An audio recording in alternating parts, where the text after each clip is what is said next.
দুর্নীতির শিরোমণি সাবেক DMP commissioner Asaduzzaman মিয়ার নারী লিপ্সা ধ্বংস করেছে পুলিশের নৈতিক মান। এটিকে নিয়ন্ত্রণে আনার জন্য আমরা অহর্নিশ পরিশ্রম করে চলেছি। আওয়ামী লীগ সরকারের শাসনামলে পুলিশ প্রশাসনে নানা অনিয়ম দুর্নীতি হয়েছে। এসব দুর্নীতির হ্যাঁ, কি ঘুমাচ্ছ? না স্যার, ঘুমাইনি, আমি আপনার জন্যই ওয়েট করতেছি তাই। আচ্ছা, তাহলে বলো, তারপরে বাসায় আসতে অবশ্য। শান্তি বানানোর ইতিহাসের শাসনামল মা তার সন্তানের ক্ষুধা মিটাতে না পারে কচুর লতি সিদ্ধ করে। তো জাতীয়তাবাদী দলের সাথে খেলতেছে না, আওয়ামী লীগ খেলতেছে আমেরিকার সাথে। আওয়ামী লীগের পতন যে কোনো মুহূর্তেই হতে পারে, সে তার সমকামী। আসসালামু আলাইকুম দর্শক, সবাই কেমন আছেন? আশা করি অনেক অনেক ভালো আছেন। সুপ্রিয় দর্শক শ্রোতা, শুরু থেকে কয়েকটি ভিডিও ক্লিপের অংশ দেখেছেন, সবগুলো ভিডিও আপনাদেরকে দেখাবো। দর্শক, আজকের এই ভিডিওটি দেখার জন্য যারা প্লে করেছেন সবাইকে অনুরোধ করব ধৈর্য সহকারে পুরো ভিডিওটি কন্টিনিউ করবেন, কারণ বিশেষ বিশেষ কিছু তথ্য রয়েছে আজকের এই ভিডিওতে।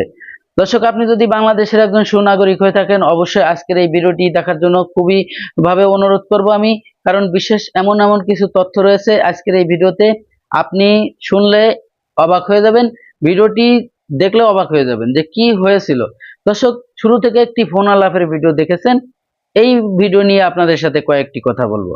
দর্শক, এই ভিডিওতে বলা হচ্ছে যে আমাদের যে পুলিশ কমিশনাররা রয়েছে, এলাকা ভিত্তিক যে পুলিশ কমিশনার রয়েছে এবং ঢাকা জেলার যে পুলিশ কমিশনার আছে, ওনাকে পুলিশের এক নির্বাহী এক পরিচালক উনি ফোন দিয়েছিল, একটা মহিলা, আপনারা শুনতে পাচ্ছেন ইতিমধ্যে।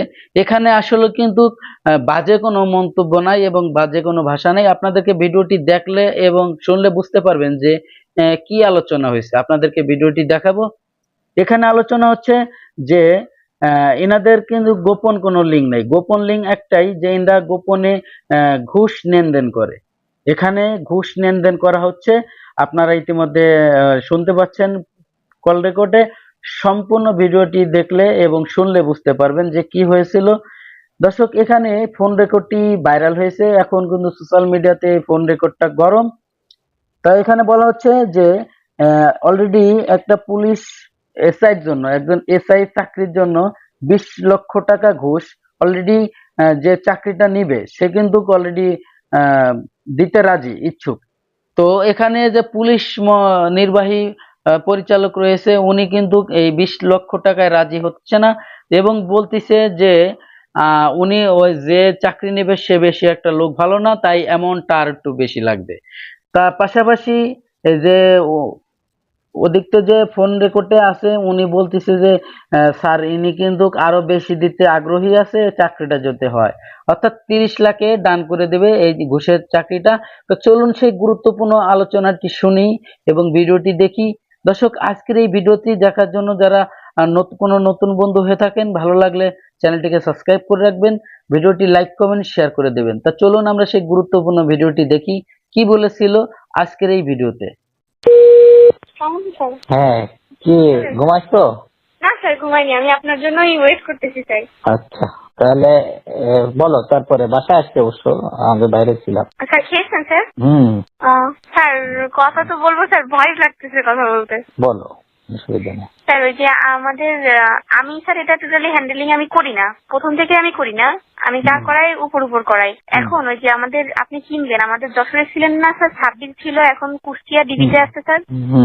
এখন ও তো আমাদের যশোরের ডিবিতে আসতে যাচ্ছে, এখন বিভিন্ন জায়গায় ও তদবির করার চেষ্টা করতেছে এবং ও আমাদের এসপি স্যারের সাথেও যোগাযোগ করছে। তা এসপি স্যার ওকে একটা অ্যামাউন্টের কথা বলেছে যে এই অ্যামাউন্ট দিলে ও আসতে পারবে। কত এসপি কত চাইছে? এসপি নাকি বলছে 30-এর কথা। হ্যাঁ, এটিকে নিয়ন্ত্রণে আনার জন্য আমরা অহর্নিশ পরিশ্রম করে চলেছি। আওয়ামী লীগ সরকারের শাসনামলে পুলিশ প্রশাসনে নানা অনিয়ম দুর্নীতি হয়েছে। এসব দুর্নীতির পেছনে অনেক রাঘব বল রয়েছে, যারা এতদিন ধরাছোঁয়ার বাইরে ছিল। তবে স্বৈরাচার শেখ হাসিনা পতনের পর সেসব পুলিশ কর্মকর্তার দুর্নীতি বেরিয়ে আসছে। শেখ হাসিনা সরকারের শাসনামলের শেষ সময়ে বেরিয়ে আসে ডিএমপির সাবেক কমিশনার আসাদুজ্জামান মিয়ার বিপুল সম্পদের তথ্য। তার সম্পদের সংবাদ গণমাধ্যমে প্রকাশের আগেই অবশ্য তিনি দেশের বাইরে ছিলেন। ডিএমপির সাবেক কমিশনার আসাদুজ্জামান মিয়া 2019 সালে অবসরে যান।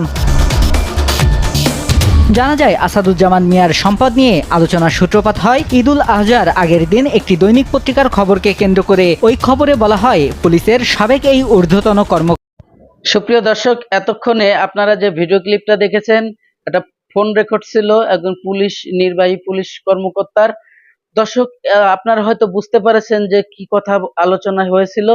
দর্শক, আপনাদের এই ভিডিওটি যদি ভালো লাগে আর আপনি যদি আমার চ্যানেলের নতুন বন্ধু হয়ে থাকেন, ভালো লাগলে চ্যানেলটিকে সাবস্ক্রাইব করে রাখবেন। দর্শক, আপনাদের সাথে এখন আরো 2টি ভিডিও ক্লিপ শেয়ার করব, এই কয়েকটি কথা বলবো এই ভিডিও সম্পর্কে।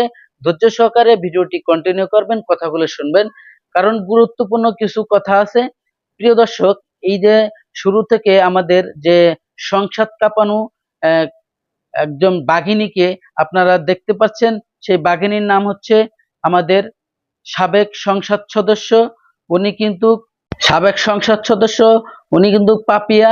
এই পাপিয়া কিন্তু সংসদ কাঁপাইছে এবং সংসদের চেয়ার সহ লড়ে গেছে তার বক্তব্য শুনে। বিশেষ করে 1971 সালে এবং 72 সালে 75 সালের কিছু ইতিহাস নিয়ে যখন বক্তব্য দিছিল, এই ভাইরাল বক্তব্যটি এখন আপনাদেরকে শোনাবো। দর্শক, পাশাপাশি আরো আমাদের যে তারানা হালিম আছে, সাবেক সংসদ সদস্য, উনি কি বলেছে সাবেক সেনা সদস্যদের এবং সাবেক দুর্নীতিবাজদের, যে যারা কানাডা বেগমপাড়ায় বাড়ি কিনেছে, যার মন খারাপ হলে 10টা বাড়ি কিনে, যার মন খারাপ হলে 20টি রিসোর্ট করে, এই ধরনের কিছু নেতা মন্ত্রীদের এবং দুর্নীতিবাজদের যে একটি বক্তব্য দিছিলেন সংসদে। তা চলুন আমরা সেই গুরুত্বপূর্ণ ভিডিওটি দেখি। আমাদের সেই পাপিয়া আপু সাবেক সংসদ সদস্য এবং তারানা হালিম সাবেক সংসদ সদস্য কি বলেছিল সংসদে দাঁড়িয়ে মাননীয় স্পিকারকে, এবং স্পিকার জবাবে কি উত্তর দিছিল। যখন ইনি জবাব দিতে থাকে এবং বক্তব্য রাখতে থাকে, তখন কিন্তু মাননীয় স্পিকার যে তিনি ছিলেন আমাদের, উনি কিন্তু বারবার করে বলতেছেন আপনি চুপ করেন, আপনি রিকমেন্ডের বাইরে যান না। তো চলুন আমরা সেই গুরুত্বপূর্ণ ভিডিওটি দেখি, কি বলেছিল সংসদে দাঁড়িয়ে আজকের এই ভিডিওতে। হয়েছে সেটা বাতিলও করেনি, নিষিদ্ধ ঘোষিত করেনি। যারা এই ঘটনার সঙ্গে জড়িত তাদের ব্যাপারে কোনো মেডিকেল কলেজের রোগীর কথা তারা চিন্তা করে নাই। আর নির্বিচারে হত্যা, গুলি এবং হেফাজত কর্মীদেরকে জবাই করে যে সবার নাম প্রকাশ করা হোক। কার কানাডাতে বাড়ি আছে, কার বেগমপাড়ায় বাড়ি আছে, কে টাকা পাচার করেছে। তিনি বললেন তার মন খারাপ হয়েছে দেখে তিনি একসঙ্গে 10টা বাড়ি কিনেছেন। মাননীয় স্পিকার, আমাদের মন খারাপ হলে আমরা বড়জোর দোকানে গিয়ে 2-1টা শাড়ি কিনে থাকি। যখন শাকের করা